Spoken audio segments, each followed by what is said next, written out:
દરેક પીળી વસ્તુ સોનું નથી હોતી, એમ દરેક ચળકતી વસ્તુ હીરો નથી હોતી. સૂર્યના પ્રકાશમાં તો પથ્થર પણ ચળકે છે, પણ અંધારામાં પોતાના તેજથી ચમકે એ અસલી હીરો.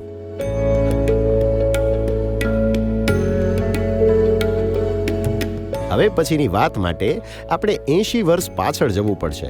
હા, પૂરા 80 વર્ષ. બધા તૈયાર છો? તો ચાલો માતાજીનું નામ લઈને શરૂ કરીએ. બોલો શ્રી ઉમિયા માત કી જય. હવે હું એમ પૂછું કે આપ સૌ મહાનુભાવો, તમારા બાળપણ વિશે તમે યાદ કરો તો શું યાદ આવે? તમારા રમકડા, તમારા મિત્રો સાથે રમાતી રમતો, બાળપણના મસ્તી તોફાનો. પણ અહીં બેઠેલા આપણા એક વડીલને એમના બાળપણ વિશે પૂછીએ ને તો એમને અખંડ ભારતના ભાગલા પડ્યા હતા ને એ કપરો સમય યાદ આવે. માતા માનામાં અને પિતા હંસરાજભાઈ ધંધાર્થે કરાચીમાં સુખરૂપ જીવન જીવતા હતા. અને આજથી બરાબર 80 વર્ષ પહેલા, એટલે કે 1944માં એમને ઘેર પુત્રરત્નનું અવતરણ થયું અને નામ રાખ્યું હીરાલાલ. બાળપણ સુંદર મજાનું વીતી રહ્યું હતું ત્યાં તો 3 વર્ષ પછી, એટલે કે 1947માં અખંડ ભારતના ભાગલા પડ્યા.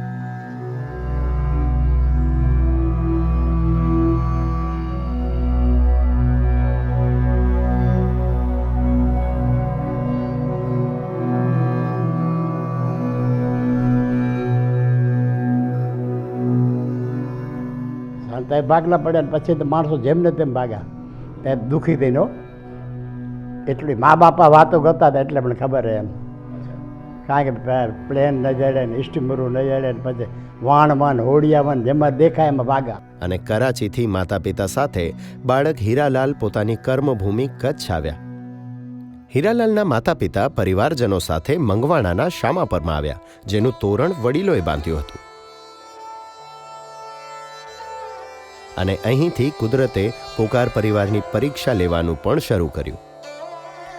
અહીં હીરાલાલભાઈના માતા પિતાએ ખેતીકામની શરૂઆત કરી, જેમાં બાળકો કરશનભાઈ, હીરાલાલભાઈ, જીવરાજભાઈ ને ચંદુલાલભાઈ, સાથે સાથે દીકરીઓ મોંઘીબેન અને નર્મદાબેન પણ એમને મદદ કરતા. હવે આજથી 7-8 દાયકા પહેલા જીવન એટલું સુખ સગવડ ભર્યું નહોતું અને આજની જેમ સાધનો પણ નહોતા. એટલે સખત મહેનત કરી અને સંતોષી જીવન તેઓ જીવવા લાગ્યા. અને ખેતી પણ ઘરથી દૂર હોય એટલે આજની જેમ સેલ મારીને ગાડીથી તો જવાતું નહોતું. ત્યારે ગાડામાં જઈ ખેતી કામ કરી અને ગુજરાન ચાલવા લાગ્યું. દિવસો વીતતા ગયા અને બાળક હીરાલાલ ધીમે ધીમે મોટા થવા લાગ્યા. બાળપણથી જ માતા પિતાએ આપેલા સંસ્કારો અને ભગવાન પરની અતૂટ શ્રદ્ધા હંમેશા એમની સાથે રહ્યા છે. નાની ઉંમરથી જ ગામની આજુબાજુ જઈને કામ કરવાનું શીખ્યા. અને કહેવાય છે ને કે કદમ જેના અસ્થિર હોય એને રસ્તો નથી મળતો, પણ અડગ મનના મુસાફરને હિમાલય પણ નથી નડતો. અને પછી તો બસ દિવસ રાત જોયા વિના સખત મહેનત કરવાની શરૂ કરી અને માત્ર 19 વર્ષની ઉંમરે કામ સંબંધે મુંબઈ જવાનું થયું. હવે ત્યાં મોટા ભાઈ કરશનભાઈ પહેલેથી હતા અને એમની સાથે ત્યાં જઈને કામ શરૂ કર્યું. ઘણું બધું શીખ્યા અને કચ્છમાં પણ જ્યારે આવવાનું થતું ત્યારે ખેતીની સાથે કન્સ્ટ્રક્શન કામ પણ કરતા અને એમાં ધીમે ધીમે નિપુણ થતા ગયા. વાત છે 1971ની. ત્યારે હીરાલાલભાઈ પોતાની આવડત અને મહેનત અજમાવવા વિદેશ ગયા. કુવૈત અને મસ્કત જેવા દેશોમાં કામ કરતા 10 વર્ષો સુધી ઘરથી દૂર રહ્યા. હવે આમ પાછા હીરાલાલભાઈ લાગણીશીલ ખરા, એટલે ઘરની યાદ આવે ને તો પત્ર લખે. અત્યારની પેઢી વિચારે છે એટલું સહેલું નહોતું ત્યારે. એકબીજાના ખબર અંતર પૂછવામાં મહિનાઓ લાગતા. આ વિદેશથી ટપાલ આવે, એ અહીંયા કોઈક પાસે વંચાવવી અને પછી કોઈક લખવાવાળાને શોધીને એનો જવાબ મોકલવો. આ આટલી લાંબી પ્રક્રિયામાંથી પસાર થવું પડતું. અને હવે અહીંયા વાત કરવી છે હીરાલાલભાઈના જીવનસાથી જશુબેનની, કે જેમણે સાચા અર્થમાં સુખ અને દુઃખની દરેક ઘડીમાં એમને સાથ આપ્યો. દરેક પરિસ્થિતિમાં હસતા મોઢે એમની સાથે અડીખમ ઊભા રહ્યા. હવે હીરાલાલભાઈ તો ત્યારે વિદેશ હતા અને અહીંયા નાનામાં ડુંગરની તળેટીમાં ખેતરે જવું, પરિવારનું ધ્યાન રાખવું અને દરેક પરિસ્થિતિને હરી ઈચ્છા સમજીને એમાંથી પાર ઉતરવું. એટલે આમ જોઈએ ને તો પરિવારના મણકાઓને એક સાથે રાખતો દોરો એ આપણા જસુબેન. જોઈન્ટ ફેમિલી કરવા માટે બહુ પ્રયત્ન અમે બંને જણાએ કર્યા. જેને કંઈ કે એક માળાનો મણકો વિખાઈ જાય ને એને પાછો જોઈન્ટ કરવો એ અમે આ બંને જણાએ અમારા પરિવાર માટે બહુ મહેનત કરી છે. વિદેશથી જ્યારે વતન પાછા આવી ગયા પછી પોતાની સૂઝબૂઝથી અનુભવને કામે લગાડીને કન્સ્ટ્રક્શન કામને આગળ વધાર્યું અને એક દિવસ ત્રણેય ભાઈઓ એટલે કે હીરાલાલભાઈ, જીવરાજભાઈ અને ચંદુલાલભાઈ એ માતા પિતા પાસે ગામડેથી ભુજ જઈને કામ કરવાની ઈચ્છા બતાવી અને કહ્યું કે આપ બસ આજ્ઞા આપો, આશીર્વાદ આપો, બાકી બધું માતાજી પાર પાડશે. હવે થયું એવું કે વતન શામાપર મંગવાણાથી હીરાલાલભાઈ ભુજ આવ્યા ત્યારે એમની પાસે હિંમત અને વિશ્વાસ સિવાય કંઈ જ નહોતું. 1981માં અનુપમ એગ્રો અને વિકાસ બિલ્ડર્સ સાથે સપનાઓની ઈંટો, હિંમતની સિમેન્ટ અને વિશ્વાસના પાણી સિંચીને એક બહુમાળી બિલ્ડિંગ બનાવી, જે કચ્છમાં સંભવત પહેલી મોટી બિલ્ડિંગ હતી, જેને લોકો જોઈને આશ્ચર્ય પામતા. અને આ ઇમારતથી પણ ઊંચા જેમના સપના હતા, આ ઇમારતના પાયા જેટલા મજબૂત જેના ઈરાદા હતા, એવા ભાઈ ચંદુલાલભાઈ અને એમના પાર્ટનરોએ વિકાસ બિલ્ડર્સની શરૂઆત કરી અને કામ સડસડાટ ચાલવા લાગ્યું. હવે આ રીતે ભુજમાં મજબૂત અને અદ્ભુત બિલ્ડિંગો બનવા લાગી, જેવી કે વિકાસ 1, વિકાસ 2, પ્રગતિ, વિકાસદીપ, માનવદર્શન, ઉન્નતિ અને ઉદય એપાર્ટમેન્ટ, ટેનામેન્ટ, શોપિંગ કોમ્પ્લેક્સ, સામાજિક સંકુલ, સ્કૂલ, હોસ્ટેલ જેવી અનેક અડીખમ બિલ્ડિંગો એમણે બનાવી. સમય જતાં જમીન ક્ષેત્રે પણ ઝંપલાવ્યું. હવે ખેતી એ એમનો પરંપરાગત વિષય હતો, એટલે આટલી સફળતાઓ પછી પણ જમીન સાથે જોડાયેલા રહ્યા. 1980માં પાલીતાણાનું જૈન દેરાસર બનાવ્યું.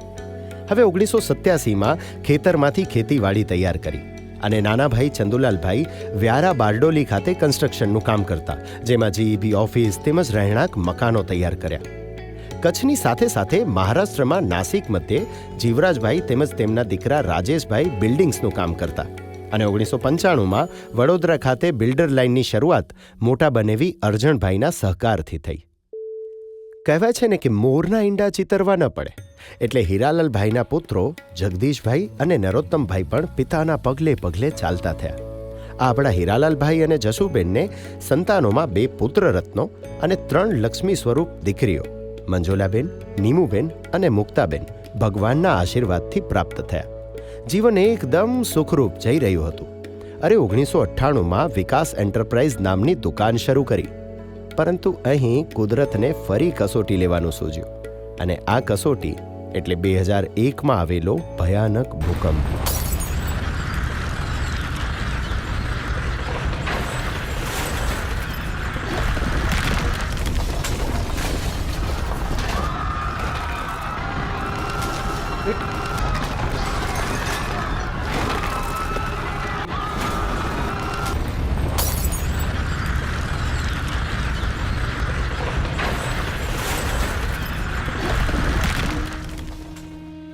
હીરાલાલભાઈ અને એમના પરિવારજનો જ્યારે ભુજમાં જીવનના પાઠ શીખી રહ્યા હતા, ત્યાં ભૂકંપના કારણે ફરી મંગવાણા જવું પડ્યું. કોઈ સાથે સંપર્ક થઈ શકતા નહોતા અને અહીં હીરાલાલભાઈને એમની બનાવેલી બિલ્ડિંગમાં રહેતા લોકોની ચિંતા થતી રહેતી. એક દિવસ અચાનક મંગવાણાના ઘરનો દરવાજો ખખડે છે. જેવો દરવાજો ખોલ્યો કે સામે ભુજના એમની બિલ્ડિંગમાં રહેતા લોકો ઊભા હતા. સૌને એક સાથે આવેલા જોઈને થોડું આશ્ચર્ય પણ થયું અને ચિંતા પણ થઈ, પરંતુ એ તમામ લોકોએ મળીને હીરાલાલભાઈનો આભાર માન્યો કે તમે બનાવેલી મજબૂત બિલ્ડિંગના લીધે અમે બધા સુરક્ષિત બચી શક્યા. હીરાલાલભાઈ અને એમના પરિવારજનો માટે આ અત્યંત આનંદની ક્ષણ હતી. એ વખતમાં સૌને યાદ હશે કે એવી અફવા ચાલતી કે ભૂકંપ જ્યાં થાય ને ત્યાં થોડા સમયમાં પાછો આવે. આવી બીક વચ્ચે પણ હીરાલાલભાઈ ભુજ પાછા આવ્યા અને લોકોને એનઓસી આપીને રહેવાની પ્રોસેસ ચાલુ કરાવી. 6 દિવસમાં જ જેકેટિંગ અને રીકોલમની શરૂઆત કરી, જેની એ વખતના કલેક્ટરશ્રીએ પણ મુલાકાત લઈ અને એમના કામની સરાહના કરી હતી. હજી અમારે એ વિકાસ નહીં, બિલ્ડિંગ ભૂકંપ આજ સુધી એકે પડી નથી. એક બિલ્ડિંગ નહીં, બિલ્ડિંગે નહીં ને કોઈ તેના માટે કોઈ નથી પડ્યો. અમને અભિનંદન દેવાયા હતા ભૂકંપ પછી ગોતા ગોતા અમારા ગ્રાહકો કે અમે અત્યારે જીવીએ છીએ ને એ તમને આભારી એમ. કે બધાના ઘણાના બિલ્ડિંગ પડી પણ તમારી એક નથી પડી એમ. એ આપણો અનુભવ એમ. ના એમ નિષ્ઠા પાછી ઈમાનદારથી આપણે નફો ઘણો ન જોઈએ, માલ પૂરો વાપરવાનો. આપણો નફો એ જ છે. ઈમાનદારીથી કામ કરો ને આગળ વધો ને એ જ આપણો નફો કહેવાય. રૂપિયા કમાવાથી કાંઈ નફો ન કહેવાય. પણ એવું કહેવાય છે ને કે જે જીવનની પરીક્ષા આપવા માટે સક્ષમ હોય એની કસોટી વારે ઘડીએ લેવાય છે. થોડા જ સમયના અંતરમાં પોકાર પરિવારના 2 પરિજનો આ દુનિયાને છોડીને ધામ જતા રહ્યા. હીરાલાલભાઈના પુત્ર જગદીશભાઈના અવસાનથી જે આઘાત લાગ્યો હતો એને વર્ણવતા જગદીશભાઈના પુત્ર પારસભાઈની આંખો પિતાની યાદથી આજે પણ ભીની થઈ જાય છે. પારસભાઈ કહે છે કે પિતાની છત્રછાયા ગુમાવ્યાનું દુઃખ તો ક્યારે નહીં ભૂલી શકાય, પરંતુ એ સમયથી લઈને અત્યાર સુધી જીવનના દરેક સમયે કાકા નરોત્તમભાઈ અને દાદા હીરાલાલભાઈ સતત માર્ગદર્શક બની રહ્યા. દાદા હીરાલાલભાઈની એક વાત કરતા પારસભાઈ એમ કહે છે કે દાદા પોતે ફક્ત 7 ચોપડી ભણ્યા હતા, પણ મને ઇંગ્લિશ મીડિયમમાં ભણાવવાનો એમનો આગ્રહ હતો, જેથી આજના જમાના સાથે હું કદમ મિલાવી શકું. હીરાલાલ બાપાના પુત્ર નરોત્તમભાઈએ એમના પિતા તરફથી મળેલા સંસ્કારોના વારસાને આગળ વધારવાનો સંકલ્પ કર્યો. નરોત્તમભાઈ કહે છે કે મારા બાપુજી હીરાલાલભાઈ પાસેથી વારસામાં અમને નીતિ, રીતિ, પ્રીતિ અને ભક્તિના સંસ્કારો મળ્યા છે. જેમ બાપુજીએ બનાવેલી બિલ્ડિંગના પાયાઓ મજબૂત છે, એમ બાપુજીએ પરિવારના પાયાને સંસ્કારોથી સિંચીને મજબૂત બનાવ્યા છે. હીરાલાલ બાપાના બિઝનેસમાં નવી પેઢી એટલે એમના પુત્ર અને પૌત્ર જોડાયા અને શરૂઆત થઈ વિકાસ ડેવલપર્સની. નરોત્તમભાઈ અને પારસભાઈએ પેઢીના બિઝનેસને નવું રૂપ આપ્યું, પરંતુ એ જ નીતિ નિયમો સાથે કે ગ્રાહકના પૈસા નહીં પણ ગ્રાહકનો વિશ્વાસ અને પ્રેમ જીતવો છે. કાકા ભત્રીજાની આ જોડીએ ભુજમાં અતિ આધુનિક સુવિધાઓ સાથેની સોસાયટી બનાવી, જેનું નામ રાખ્યું બ્રહ્માંડ વિલા. અહીં આપને આપણી જીવનશૈલી એક લેવલ ઉપર ગઈ હોય એવો અનુભવ ચોક્કસ થાય છે. બ્રહ્માંડ વિલા પછી એમની યશ કલગીમાં એક ઓર પીછું ઉમેરાશે, જે છે શિવ હિલ્સ. ભુજનો આ પહેલો પ્રોજેક્ટ આપણે હશે કે ભાઈ બ્રહ્માંડ પછી એનાથી પણ એક અતિ આધુનિક સોસાયટી આપણે ભુજના વાસીઓ માટે આપણે આપશું. અને કોઈ જાહેરાત નહીં, કોઈ ભુજમાં આપણે જાહેરાત વગર 1981થી બાપુજીએ બ્રાન્ડ નેમ બનાવી દીધું કે ભાઈ વિકાસ બિલ્ડર્સવાળા, અને એ પૈસા અમને આપી જાય તો એ એમ જ કહે કે ભાઈ વિકાસવાળા હીરાભાઈનો દીકરો છે, એ ક્યારે એ બોલશે એટલું કરશે એમ. કારણ કે બાપુજીએ જેટલું કર્યું હતું એ પાલન કર્યું હતું, એ મને એવું શીખવાડ્યું. એટલે મેં પણ બ્રહ્માંડમાં હોય કે શિવ હિલ્સમાં મેં મારા પ્રોજેક્ટમાં પણ એ જ રીતના મેં નિયમ પાડ્યા. પરિવારના વડીલો હંસરાજ બાપા અને હીરાલાલ બાપા જનસંઘ સાથે જોડાયેલા, RSS, વિશ્વ હિન્દુ પરિષદ અને BJP સાથે જોડાઈને રાષ્ટ્રની સેવા કરી. રાષ્ટ્ર સેવાનો આ વારસો આગળ વધારતા આપણા નરોત્તમભાઈએ પિતાના વારસાગત ધંધામાં તો કાંઠું કાઢ્યું, પણ સાથે સાથે સમાજના લોકોની સેવા માટે ભુજમાં ભારતીય જનતા પાર્ટી સાથે જોડાયા. 10 વર્ષ સામાજિક કાર્યો કરવાના ફળ સ્વરૂપે ભુજ શહેર ભાજપના ઉપપ્રમુખ પદે એમની નિમણૂક થઈ અને 2 ટર્મથી આ ભૂમિકા એ બખૂબી ભજવી રહ્યા છે. આ સાથે જ વિશ્વ ઉમિયા ફાઉન્ડેશન કચ્છ જિલ્લાના તેઓ ચેરમેન અને શ્રી લક્ષ્મીનારાયણ પાટીદાર સમાજ યુવક મંડળના પ્રમુખ તરીકે પણ 2 ટર્મથી સેવા આપી રહ્યા છે. આગળ વાત કરતા નરોત્તમભાઈ ગર્વ સાથે કહે છે કે આ લીડરશિપના ગુણો તથા સેવા કાર્યોની ભાવના એમને એમના પિતા હીરાલાલભાઈ તરફથી મળી છે. અને આપણા હીરાલાલ બાપા પણ તમામ પારિવારિક અને ધંધાકીય જવાબદારીઓ સાથે ભુજ સમાજમાં તથા બિલ્ડર લાઇનના ઉપપ્રમુખ તરીકે રહી ચૂક્યા છે. ભુજ કચ્છ કડવા પાટીદાર સમાજના ટ્રસ્ટી રહી ચૂક્યા છે. ભુજ લક્ષ્મીનારાયણ પાટીદાર સમાજના પણ ટ્રસ્ટી રહી ચૂક્યા છે. કચ્છ કડવા પાટીદાર યુવક મંડળના તો તેઓ સ્થાપક પ્રમુખ રહી ચૂક્યા છે.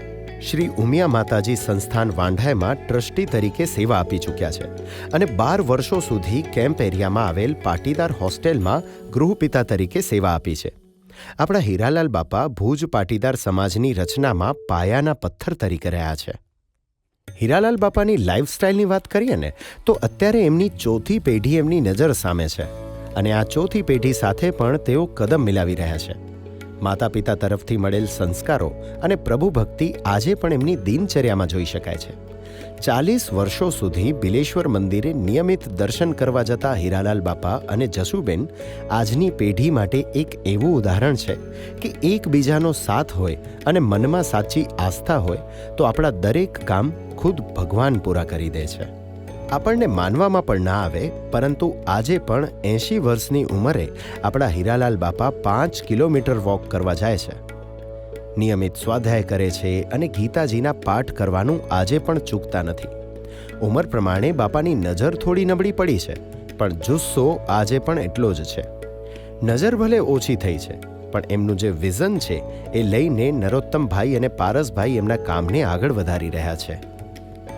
હીરાલાલ બાપાના જીવનમાં આવેલા ઉતાર ચઢાવોની વાત કરતાં કરતાં આપણે 80 વર્ષોની સફર કરીને પાછા પણ આવી ગયા અને ખબર પણ ન પડી. કહેવાય છે ને કે જમીનમાંથી પથ્થર સ્વરૂપે એક ટુકડો જ નીકળે છે, જેને કટિંગ કરી એને ઘસીને હીરાનું સ્વરૂપ અપાય છે. એવી જ રીતે જીવનની દરેક પરિસ્થિતિઓનો સામનો કરી સદા સકારાત્મક વિચારો સાથે પોતાની જાતને અનેક કસોટીની એરણ પર ઘસીને સંસ્કારોથી ઝળહળતો પોકાર પરિવારનો હીરો એટલે આપણા હીરાલાલ બાપા. આજના આ શુભ દિવસે શારદાબેન જગદીશભાઈ, ગીતાબેન નરોત્તમભાઈ, મૈત્રીબેન પારસભાઈ, નરોત્તમભાઈના શિવમ અને દક્ષ અને પારસભાઈની નાનકડી ખનક સાથે સમસ્ત પોકાર પરિવાર ઈશ્વરને એવી પ્રાર્થના કરે છે કે આપણા હીરાલાલ બાપાને સ્વસ્થ અને તંદુરસ્ત રાખજો.